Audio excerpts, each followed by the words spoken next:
cet événement a été quelque peu modifié et il est devenu une tradition, notamment avec la galette des rois tout au long du mois de janvier, avec notre famille, avec nos proches, avec nos amis, avec même nos collègues de travail. Nous partageons la galette et celui qui parvient à décrocher la fève devient symboliquement le roi. C'est qu'il y en a toujours un qui est au-dessus de l'autre et qui incarne une certaine forme d'autorité.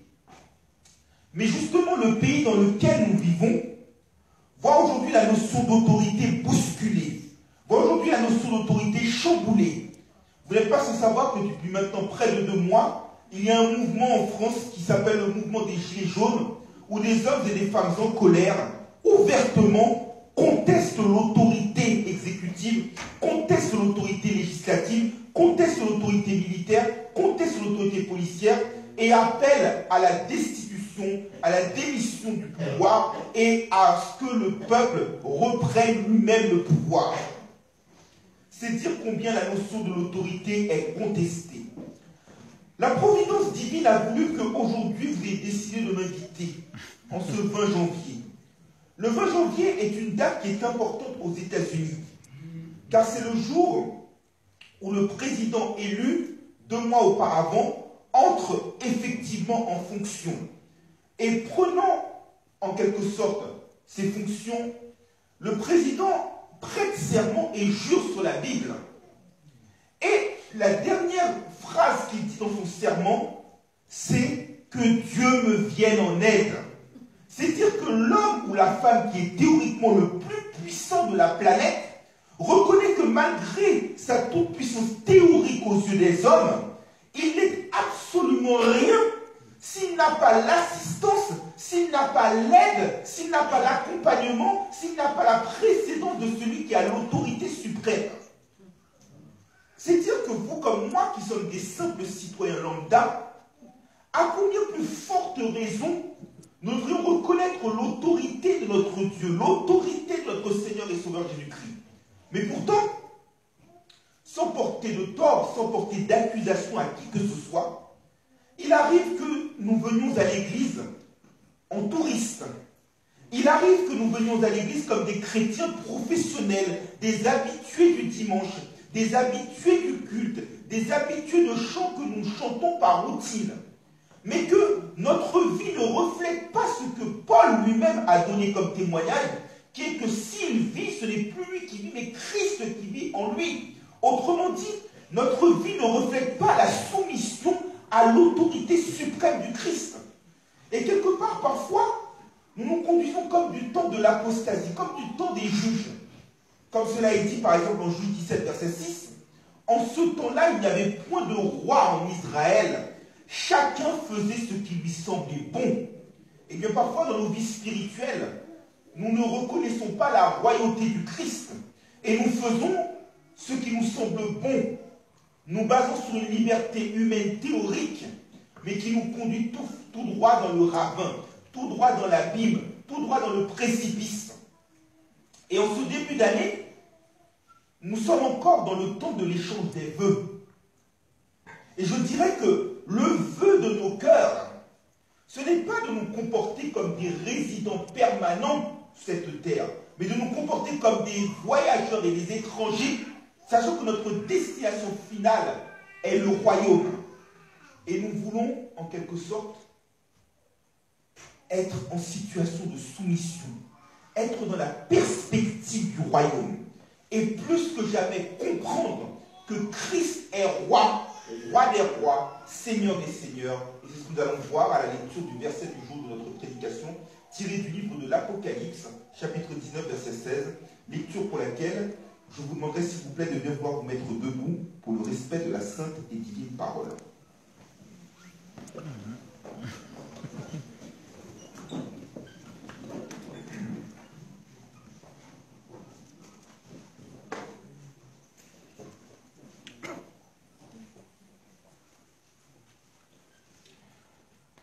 Apocalypse chapitre 19, verset 16.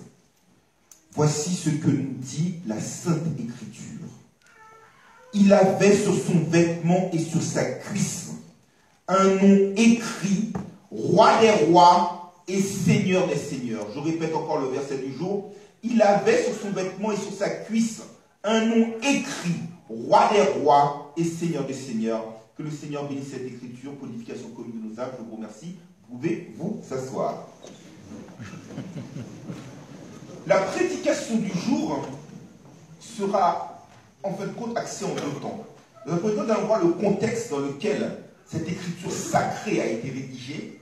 Et ensuite, nous allons voir la seigneurie, la royauté du Christ et quelles sont les conséquences pour vous comme pour moi.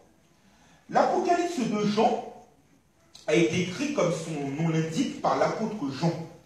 L'apôtre Jean a commencé son ministère extrêmement jeune, à l'âge de 17 ans. Et l'apôtre Jean était un peu comme à l'instar de l'apôtre Jacques, un homme impulsif, un homme violent. Mais nous voyons que lorsque nous rencontrons Christ, lorsque nous échangeons avec Christ, Christ ne se contente pas de nous informer, il nous transforme. Il fait de nous de nouvelles créatures. Et à partir du moment où Jean a rencontré Christ, qu'il a accepté sa royauté, qu'il a accepté sa seigneurie dans sa vie, il a totalement changé. Si bien que Jean a été appelé par Jésus-Christ lui-même, le disciple qu'il aimait, selon Jean 13, verset 23. Et Jean va échanger des confidences avec Christ, et il va même être appelé le Vierge. Alors certains théologiens discutent de ce qualificatif le Vierge. Certains estiment qu'on peut l'appeler le Vierge parce qu'il n'a pas été marié, mais d'autres estiment qu'on peut l'appeler le Vierge parce que dans la mesure où il a reconnu la royauté de Christ dans sa vie, dans la mesure où il a reconnu la seigneurie de Christ dans sa vie, et dans la mesure où il était dans une communion parfaite avec le Christ, il a mené une vie de pureté sans égale. Et l'apôtre Jean était tellement proche du Christ, était tellement en communion avec le Christ, il avait tellement connu la royauté du Christ, il avait tellement reconnu la seigneurie du Christ, qu'on voit que lorsque Christ est notre roi, lorsque Christ est notre Seigneur, il déploie ses anges, il déploie son esprit, il déploie sa protection sur nous. C'est bien qu'aucun malheur ne peut nous arriver, aucun de nos os, comme dit le psaume 34, verset 20, ne saurait être brisé. Puisque l'apôtre Jean a été jeté dans un chaudron d'huile bouillante. Et malgré tout, il en est sorti quasiment indemne. Parce qu'il était totalement à Christ et Christ était totalement à lui. Et l'apôtre Jean va en fin de compte recevoir de la part de Christ des révélations. Là encore, lorsque vous êtes en communion avec votre Seigneur, le roi ne se contente pas de faire de nous des esclaves. Il veut une confidence, il veut une amitié, il veut une communion, il veut une intimité. Et d'ailleurs, le prophète Amos se dit si bien en Amos 3, verset 7, qui dira qu'une chose arrive sans que l'Éternel ne l'ait dit à ses serviteurs, les prophètes? L'Éternel avait averti l'apôtre Jean. Et l'apôtre Jean a été en fin de compte exilé sur l'île de Patmos, une sorte de bagne du temps de l'empereur Domitien qui était l'empereur de Rome entre 81 et 96 après Jésus-Christ. Mais là encore, mes frères et sœurs dans le Christ Jésus, lorsque nous reconnaissons la royauté de Christ dans notre vie, lorsque nous reconnaissons sa seigneurie dans nos vies, un événement qui peut nous sembler que l'ennemi veut nous faire subir comme étant une tragédie, est en fin de compte pour nous une extraordinaire expérience de voir comment notre Seigneur est merveilleux, comment il est grand, comment il est puissant. Notre Seigneur transforme chaque obstacle que l'ennemi met sur notre chemin en une opportunité extraordinaire de voir sa majesté, de voir sa royauté, de voir sa seigneurie, de voir combien il est grand, combien il est merveilleux, combien, selon le bon conseil de sa volonté, il articule toutes les choses et toujours pour notre bien. Et l'apôtre Jean va arriver dans l'île de Patmos. Et là, le Seigneur va lui parler de façon extraordinaire de tout ce qui va se produire, de tout ce qui va se passer dans la fin des temps. L'apôtre Jean était en toute fin de vie. Il avait commencé son ministère à 17 ans. À 90 ans, le Seigneur a commencé à lui parler. Là où tous les autres apôtres Paul était mort, Pierre était mort, Jacques était mort, Matthias était mort. Mais l'apôtre Jean était toujours là en communion, car le Seigneur avait besoin de lui annoncer ce qui devait être accompli. Et en l'occurrence, mes frères et sœurs dans le Christ Jésus, les Saintes Écritures, la Sainte Bible, comporte 66 livres. Et, à dire vrai, seule l'Apocalypse se définit elle-même pour dire ce qu'elle retrouve, quel est son objet. Apocalypse 1er, verset 1er, nous dit que l'Apocalypse est la révélation de Jésus-Christ. Et l'Apocalypse est un livre qui est tellement sacré que parfois nos frères et sœurs dans la foi pensent que c'est un livre qui est scellé. Mais en réalité, c'est tout le contraire. Car l'Apocalypse signifie révélation, dévoilement. En réalité, l'Apocalypse est un peu comme une sorte de pierre commémorative. Par exemple, si vous décidiez de mettre une plaque commémorative derrière ce rideau, le fait de le soulever, c'est le dévoilement. Et en l'occurrence, l'Apocalypse, c'est le fait de dévoiler ce qu'il y a pour que nous puissions saisir les trésors.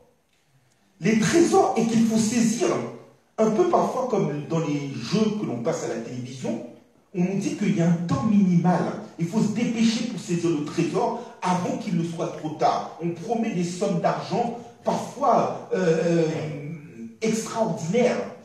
Mais c'est un trésor qui ne nourrit pas, qui n'enrichit pas, qui peut enrichir matériellement, mais qui ne peut être éventuellement qu'utile pour le temps que nous vivons en tant que voyageurs et étrangers sur cette terre, mais qui ne saurait être utile pour le royaume des cieux. Tandis que le trésor de l'Apocalypse, le trésor des Saintes Écritures, les trésors que, comme dit l'apôtre Paul, les prédicateurs tiennent dans des vases de terre, ce trésor-là doit être saisi immédiatement. Pourquoi? Parce que en commençant le livre de l'Apocalypse, l'apôtre Jean nous dit révélation de Jésus-Christ en Apocalypse 1er, verset 1er, mais au verset 3, il nous dit le temps est proche. Autrement dit, c'est maintenant ou jamais.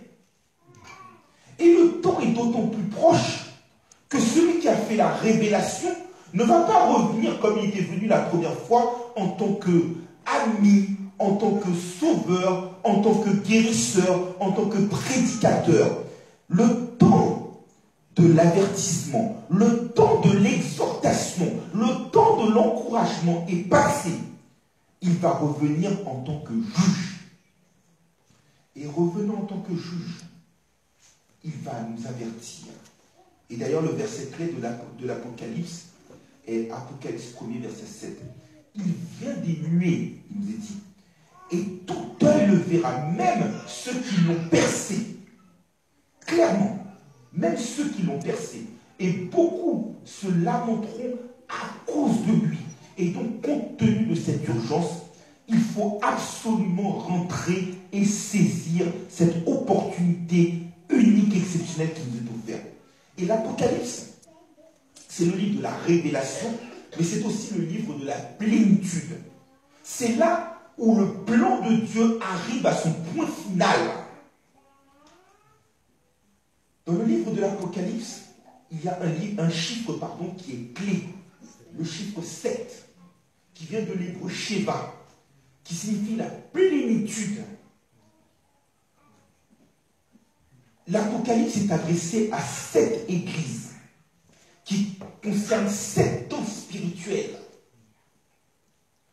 Dans le livre de l'Apocalypse, il y a les 7 sceaux. Il y a les 7 trompettes. Comme il y a les 7 jours de la semaine. Comme frère Watson, pour les notes de musique, il y a 7 notes de musique. Do, ré, mi, fa, sol, la, si. La perfection est en place. La perfection est là. Et l'agneau revient cette fois-ci victorieux. Il revient pour combattre. Il revient pour défendre ceux qui sont restés fidèlement attachés à lui malgré la persécution. Et il vient pour châtier de sa verge ceux qui ne l'ont pas écouté. Il vient pour châtier de la seconde mort ceux qui ne se sont pas remis à lui. Ceux qui se sont livrés à l'idolâtrie, à la magie, à l'abomination, au mensonge, à l'immoralité sexuelle. il revient pour tout cela. Le temps est proche. Et je dirais que la question centrale qui nous est posée ce matin, qui est de savoir est-ce que nous acceptons de nous soumettre à la royauté de Christ, à la seigneurie de Christ, à la souveraineté de Christ, auquel cas il va revenir nous prendre en tant que Seigneur et Sauveur. Ou au contraire, sommes-nous un peuple au cou raide? Sommes-nous tièdes? Sommes-nous dans l'abomination, dans toutes les impuretés que je citais? Auquel cas, allons-nous rencontrer Christ comme juge? Il nous est dit en Amos 4, verset 12, « Prépare-toi à la rencontre de ton Dieu, ô Israël. » Et nous qui sommes l'Église de Jésus-Christ et l'Israël de Dieu, nous devons nous préparer à cette rencontre. Parce que je vous le disais, l'Apocalypse, en fin de compte, est un changement de perspective. Dans le temps terrestre où Christ est venu en chair,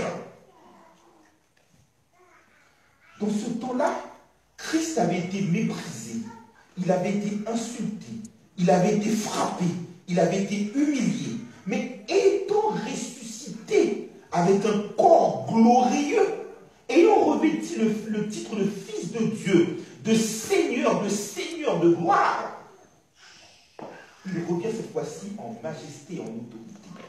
Et ceux qui l'avaient châtié, c'est lui qui va les châtier. Ceux qui l'avaient méprisé, c'est lui qui va mépriser. Ceux qui l'avaient humilié, c'est lui qui va humilier. Changement total de perspective. Et alors que les hommes pensaient que, en le faisant mourir à la croix, il l'avait humilié, il l'avait vaincu. Cette fois-ci, j'ai envie de dire que notre Christ, notre Dieu n'est pas rancunier. Mais en revanche, là, lorsqu'il s'agit de rétablir les choses du Père dans l'ordre, il ne plaisante pas. Et là, en l'occurrence, Apocalypse 19 vient après une bataille terrible contre Babylone.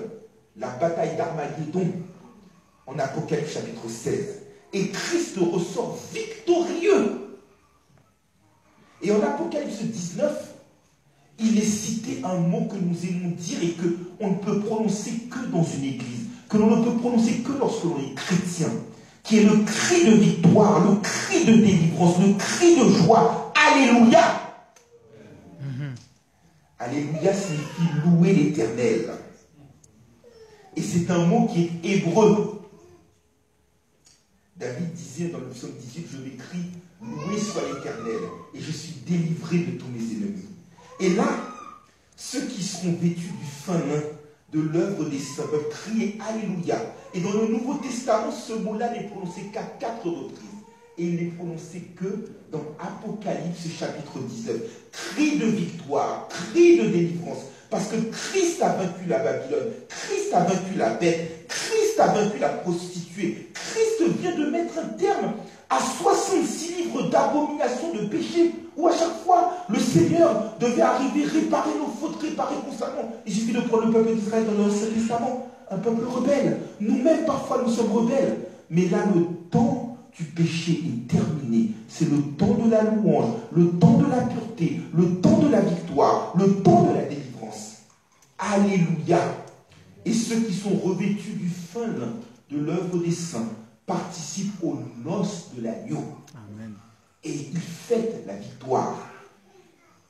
Mais vous savez, quand il y a une victoire, cela veut dire qu'il y a un combat. Et la victoire, servant un Dieu de lumière, suivant la lumière du monde, la victoire suppose que le vainqueur soit clairement déterminé. Par exemple, en ce moment, il y a l'Open de tennis d'Australie. Circuit masculin, circuit féminin. Lorsque le match est terminé, l'arbitre qui est sur sa chaise dit « Jeu 7 et match un tel, jeu 7 et match Federer, jeu 7 et match Nadal, etc. etc. » Le vainqueur doit être clairement établi. En l'occurrence, dans Apocalypse chapitre 19, le vainqueur est clairement déterminé. Enfin, il est déterminé, j'ai envie de dire, étape par étape. Il nous est dit au verset 12 qu'il est celui dont on n'a pas le nom, dont le nom n'est pas connu. Exactement la même victoire qui était promise en Apocalypse chapitre 2, verset 17.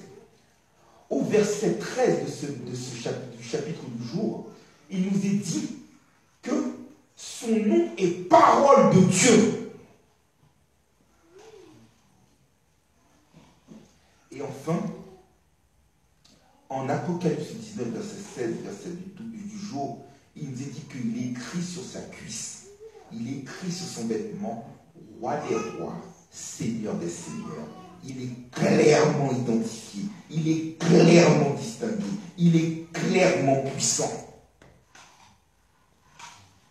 Et en l'occurrence, cela nous révèle sa suprématie, sa supériorité.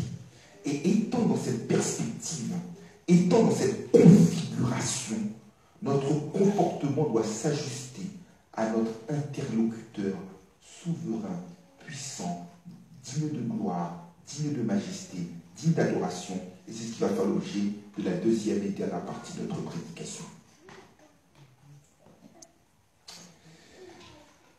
Souvent, vous et moi, lorsque nous traversons des zones de turbulence dans notre vie, lorsque nous sommes confrontés à des tribulations, lorsque nous sommes confrontés à des épreuves, lorsque nous sommes confrontés à des persécutions, lorsque parfois tout semble noir, lorsque nous semblons voir le bout du tunnel, nous nous interrogeons sur la nature, sur la substance, sur la réalité de notre foi. Parfois, nous confrontons, je ne vais pas vous dire parfois, mais nous nous confrontons aux Écritures comme un miroir, comme un GPS, comme une boussole, pour trouver l'issue de secours, pour trouver la porte de sortie face à nos problèmes. Et lorsque les problèmes ne se résolvent pas instantanément, nous nous demandons, est-ce que l'Écriture est vraie? Est-ce que ma foi a un sens? Parfois, certains sont même tellement dans un découragement extrême qu'ils se demandent si Dieu existe. Eh bien, je vais répondre à cette question en tant que simple et humble serviteur de Dieu. Oui, Dieu existe. Amen. Et si nous en voulons la preuve absolue, c'est que nous ne voyons pas Dieu parce que Dieu n'est pas un corps, il est un esprit. Mais je vais vous donner la preuve que Dieu existe, c'est sa parole. Dieu veille sur sa parole pour l'exécuter, nous dit Jérémie 1er, verset 12. Cela veut dire que lorsque Dieu signe un contrat, et encore je ne vais pas parler de contrat, lorsque Dieu signe une alliance, là où vous et moi, par notre comportement, par notre infirmité spirituelle, nous pouvons parfois nous rétracter, nous pouvons parfois faire des zigzags, nous pouvons parfois renoncer. Dieu ne renonce jamais à sa parole. Dieu est capable de tout faire dans nos vies, est capable de tout réaliser. Mais s'il y a bien une chose, une seule, qui est impossible à notre Dieu, c'est de mentir. Nous dit Hébreux 6, verset 18, il est impossible que Dieu mente. Et donc Dieu veille sur sa parole pour l'exécuter. Et vous comme moi, ayant cette assurance qu'il exécute ce qu'il nous dit, nous devons parfois nous armer de patience. Et même pas parfois, toujours nous armer de patience. En effet, Habakkuk 2, verset 4 nous dit qu'il est une prophétie qui est fixée. Et que même si la prophétie tarde, nous devons l'attendre parce que certainement, elle va se réaliser. Amen. Et en l'occurrence, le verset du jour qui nous dit que Jésus-Christ voit inscrit sur son vêtement et sur sa cuisse, roi des rois, seigneur des seigneurs, est le point final, est l'oméga, est l'accomplissement de ce qui avait été prévu dès le commencement. Dès la chute, mes frères et sœurs en Christ, l'Éternel avait dit à Satan, au serpent, que la postérité de la femme écrasera sa tête. Quelle est la postérité d'Ève, si ce n'est le Christ, né d'une femme sous la loi? Ésaïe avait parlé aussi de cela. Nous venons de fêter Noël. Un enfant nous est né, un fils nous est donné, et la domination reposera sur son épaule. L'Éternel avait fait cette promesse à David, que de sa maison sortira le trône qui n'aura jamais de fin. De Samuel 7, verset 14 à 16. Sans faire injure au président de la République et sans connotation politique, son mandat va être amené à prendre fin en 2022. Et si jamais, ça c'est son affaire, il était réélu en 2027 au maximum. Mais Christ, qui est l'alpha et l'oméga, le commencement et la fin, son règne n'a pas de commencement, puisque avant qu'Abraham fût, il était déjà. Amen. Et son règne n'a pas de fin non plus. Et c'est pour cela qu'il est Seigneur des seigneurs, Roi des rois. La reine Victoria, du temps de la splendeur de l'Empire britannique, disait que le soleil ne se coucherait pas sur l'Empire britannique. Aujourd'hui, certes, la Grande-Bretagne est une puissance d'influence économiquement, de par la langue et autres. Mais regardez le chaos qu'il y a actuellement, ne serait-ce que par rapport au Brexit. Où est l'influence de l'Angleterre? Où est l'influence de la Grande-Bretagne? Le royaume de Christ n'a pas de fin. Et en l'occurrence, Christ a été le roi annoncé partout et par tous. Ésaïe avait annoncé le roi dès Ésaïe 7, verset 14. Jean le Baptiste a dit que le roi se rapprochait. Paul a prêché ce roi crucifié. Et Jean nous prêche le roi glorifié. Amen. Roi des rois, Seigneur des seigneurs. Au-dessus de toute autorité, au-dessus de toute royauté, au-dessus de toute puissance. Et il nous est dit qu'il portait un vêtement. Souvent, il y a un proverbe qui nous dit que l'habit ne fait pas le moine. Mais là, pardonnez-moi, c'est l'habit qui définit l'homme. Ce proverbe de nous dire que l'habit ne fait pas le moine est un proverbe qui est quelque peu hypocrite. Pourquoi dis-je cela? Je vais vous prendre un exemple. Vous allez à un entretien d'embauche pour chercher du travail. Si vous vous présentez en étant mal habillé, pensez-vous que l'employeur potentiel va vouloir vous recruter? Non. Vous recherchez un logement. Pensez-vous que vous allez vous présenter auprès de l'agence immobilière ou dans un cas d'une location de particulier à particulier devant le propriétaire des locaux en étant mal habillé et que celui-ci va vouloir vous accorder un bail pour son logement? Certainement pas. En réalité, sans parler à une personne, en regardant la façon dont elle est habillée, on peut définir sa personnalité, on peut définir son caractère. Et cela est vrai sur le plan humain et matériel, mais cela est d'autant plus vrai sur le plan spirituel et chrétien. Pourquoi? Parce que dans les Saintes Écritures, le vêtement est le symbole du caractère. L'apôtre Paul nous le dit lui-même en Colossiens 3, versets 12 à 14, que en tant qu'élus de Dieu, nous devons nous revêtir d'entrailles. Ce n'est pas le vêtement physique, d'entrailles, c'est-à-dire au plus profond de nous-mêmes, de compassion, de bonté, d'humilité, de douceur et de patience. Et que si l'un a sujet de se plaindre au sujet de l'autre, pardonnez-vous réciproquement comme Christ vous appartenez. Et revêtez-vous de l'amour qui est le lien de la perfection. Paul va encore plus loin dans l'Épître aux Romains. Il dit que le jour de Christ est encore plus proche que le jour où nous avons cru. Et que nous devons nous revêtir du Seigneur Jésus-Christ. Et ne pas revêtir la chair, ne pas avoir pour désir d'accomplir la chair et ses œuvres. Autrement dit, le vêtement parle de qui nous sommes spirituellement. Et là, Christ porte un vêtement et dans lequel il est inscrit Roi des rois, Seigneur des seigneurs. C'est une distinction qui est majeure. Souvent, dans les temps passés, lorsque les familles de rois avaient des vêtements, elles faisaient broder des initiales sur leurs chemises. De telle sorte que lorsqu'ils les amenaient chez le teinturier, ou encore au pressing, que celui qui va repasser et laver leur linge puisse savoir que ce vêtement-là appartient à tel roi et pas à quelqu'un d'autre. Le fait que Christ porte le vêtement roi des rois, Seigneur des seigneurs, que quelque part il brode ses initiales sur ce vêtement, c'est une façon de dire de la part de Christ que le roi des rois c'est moi, le Seigneur des seigneurs c'est moi et personne d'autre. que le roi qui est au-dessus de tous les autres rois, c'est moi. Que le Seigneur qui est au-dessus de tous les autres seigneurs, c'est moi. On peut être anobli, comme c'est le cas par exemple en Grande-Bretagne, avoir un titre de noblesse, être appelé vicomte de ceci, sire de cela, sœur dans les pays anglo-saxons. Mais personne ne saurait avoir une autorité au-dessus de celle du Christ. Et que autant lorsque l'on fait, Dieu merci, nous n'avons pas à le faire parce que notre corps est le temple du Saint-Esprit, un tatouage. Le tatouage laisse une trace indélébile. En l'occurrence, le nom roi des rois, Seigneur des seigneurs sur sa cuisse, c'est une trace indélébile qui fait que dès qu'il est visible, nul ne saurait le contester.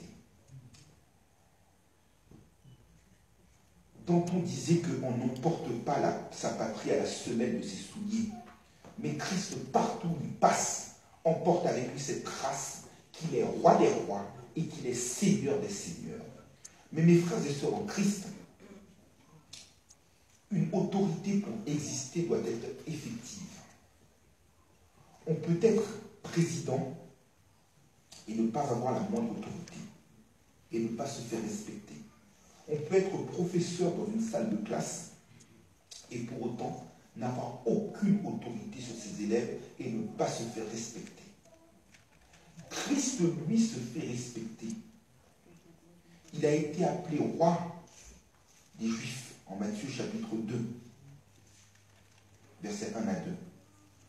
Il a été, au moment de son accusation, même ses accusateurs ont dit qu'il était roi.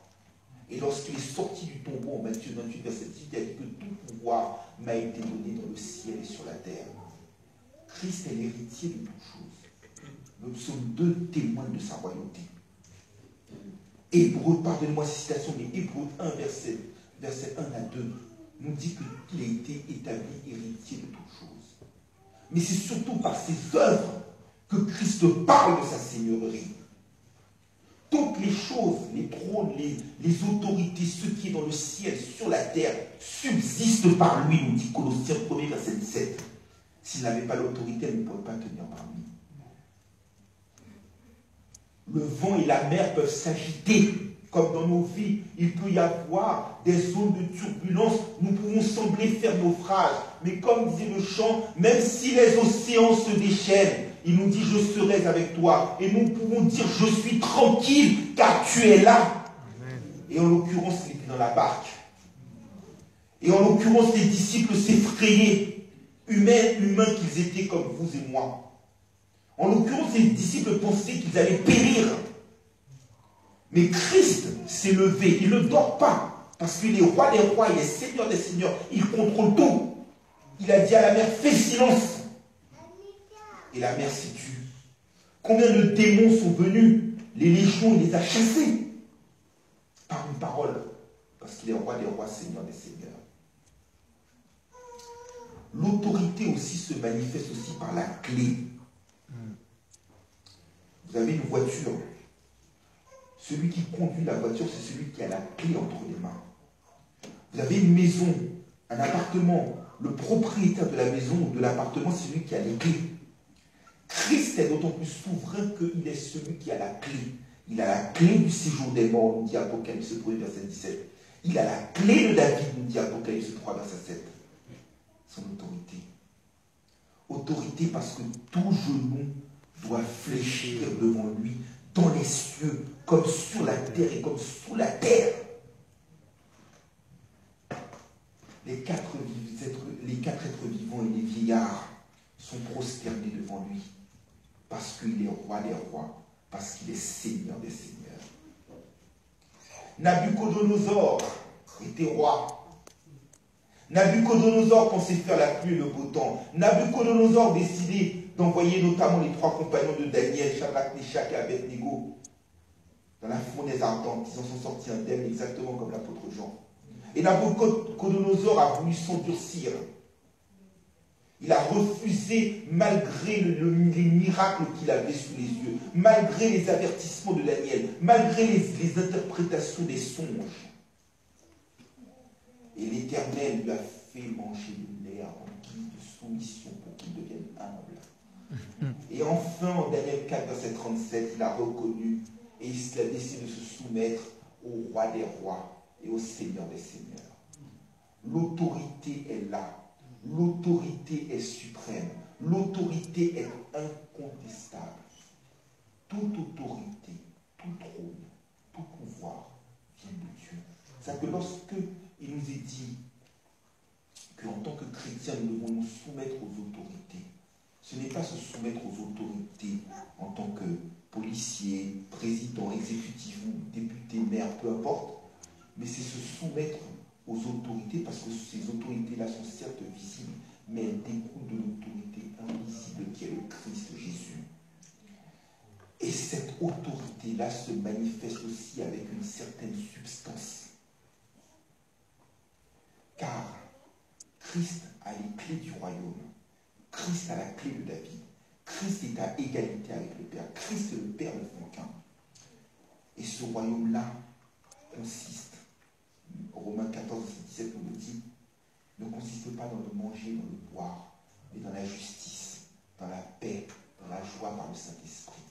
Christ est roi. Dans le royaume qu'il a établi, il y a la justice. Comme l'a dit notre frère lors de la cérémonie de la Sainte Seine, il n'y a maintenant aucune condamnation. Nous sommes déclarés justes pour peu que nous nous reconnaissons comme Seigneur, comme roi de nos vies. Il y a la paix. C'est-à-dire que même lorsque tout s'effondre, même lorsque tout sombre autour de nous, nous avons cette paix qui surpasse toute intelligence, qui garde nos cœurs et nos pensées. L'apôtre Paul était en prison, par exemple. Il ne savait pas s'il allait subir la peine capitale, s'il allait mourir. Mais malgré tout, il était dans la joie. Malgré tout, il était dans la paix. Parce que Christ est le roi de sa vie. Amen. Et c'est la justice, la paix et la joie également. Je viens de le dire à l'instant avec l'apôtre Paul. Le royaume aussi de Christ, c'est la puissance. C'est la victoire. 1 Corinthiens 4, verset 20. Le royaume de Dieu ne consiste pas en parole, mais en puissance. Lorsque Christ est Seigneur de notre vie, lorsque Christ est le roi de notre vie, quel mal peuvent nous faire les hommes? Parce qu'il nous donne la puissance pour marcher sur les serpents qui veulent mettre la confusion dans nos vies, la confusion dans nos esprits, la confusion dans nos pensées. Sur les scorpions, les paroles mordantes de découragement, les paroles mordantes qui cherchent à nous déboussoler. Et sur toute la puissance de l'ennemi, ce qui fait que rien ne pourra nous nuire. Personne ne pourra nous nuire. C'est cela son royaume. C'est cela son royaume. C'est la justice, la paix, la joie, la puissance. Son royaume, c'est la félicité. Et c'est le roi de gloire. Mais la question, en quelque sorte, qui se pose à nous, pour vous comme pour moi, qui voyons au travers des Saintes Écritures ce vêtement, qui voyons au travers des Saintes Écritures cette cuisse, qui voyons au travers de cette sainte inscription roi des rois, Seigneur des seigneurs. La question est de savoir si nous nous contentons, un peu comme c'est le cas en ce moment avec les soldes, de faire du lèche-vitrine, d'admirer, mais de ne pas entrer en possession, de ne pas entrer à l'intérieur du magasin, de ne pas se saisir de ce vêtement, comme la femme qui avait une perte de sang, et qui avait dit que si je touche son vêtement, je serai guéri. Avons-nous un rôle passif ou lointain ou distant? Ou est-ce que, bien au contraire, ayant vu ce vêtement, nous avons une prise de conscience? Parfois, ça peut arriver, on peut regarder une vitrine, on voit une belle chemise, on a une prise de conscience, on dit, tiens, il faut que je m'achète cette chemise. Tiens, il faut que je m'achète ce parfum. Tiens, il faut que je m'achète cette montre. Sommes-nous dans la distance de la prise de décision? Christ veut faire quelque chose avec nous. Amen. Mais pour cela, il ne faut pas être passif. Pour cela, il faut rentrer dans la royauté. Exactement comme Meghan Markle l'a fait. Elle l'a fait, maintenant elle rentre dans le protocole royal. Comme il faut rentrer dans le protocole royal divin. Et Christ veut faire de nous des rois. Déjà, il avait fait d'Adam et Ève des rois, puisqu'il les avait créés à son image, pour qu'ils dominent. Il veut nous faire dominer comme il a la domination. Et il veut nous couronner. Il veut nous faire héritiers héritiers de son royaume parce qu'il a fait de nous un royaume de sacrificateurs pour Dieu son Père. Non seulement il nous donne le statut de sacrificateur, mais il donne également le statut de roi. Et il nous donne le couronnement divin. Sur notre tête, il veut la poser. Il y a plusieurs types de couronnes. Alors, la bête qui dominait Babylone avait un trône, elle avait un sceptre, elle avait 7 couronnes. Mais nous, nous donne des couronnes. Couronne de vie pour ceux qui auront supporté la tentation. Jacques 1er, verset 12. Couronne incorruptible pour celui qui aura résisté, qui en quelque sorte veut courir la course. Couronne de justice pour ceux qui aiment Christ et qui aiment son avènement. Trop souvent, nous aimons Christ pour le bien matériel. Et trop souvent, dans les églises, les prédicateurs ne prêchent pas assez l'avènement. On devient des conseillers financiers, des conseillers matrimoniaux, des psychologues. Mais on ne prêche pas. On ne prêche pas assez l'avènement. Et pourtant, nous ne sommes ici que pour faire une escale. Lorsque vous allez dans une agence de voyage et que elle vous propose un billet pour une escale, elle ne vous parle pas de l'escale. Elle vous en parle peut-être brièvement, mais elle insiste surtout sur la destination finale. Dans nos églises, on n'insiste pas assez sur la destination finale. On nous parle plus de l'escale, de ce qu'il faut faire dans l'escale. Mais la couronne de justice est pour ceux qui auront aimé Christ et son avènement. Et enfin, il y a la couronne incorruptible de gloire pour les témoins du Christ, pour ceux qui paissent les brebis du Christ sans rechercher le gain sordide. Pour ceux qui aiment Christ, c'est une couronne qui veut poser sur notre tête parce que nous sommes héritiers du trône. Cette royauté qu'il veut nous donner. Mais la royauté suppose aussi de vous comme de moi un comportement différent. Puisque nous sommes rois, nous avons du sang royal dans nos veines. Puisque nous sommes ressuscités avec Christ, devons nous affectionner aux choses d'en haut. Là où Christ est assis à la droite de Dieu. Et je dirais que si on veut savoir si une personne se trace dans la soumission, dans la perspective au roi des rois, au Seigneur des seigneurs, si une personne est spirituelle, si une personne est charnelle, il suffit de voir comment elle prie.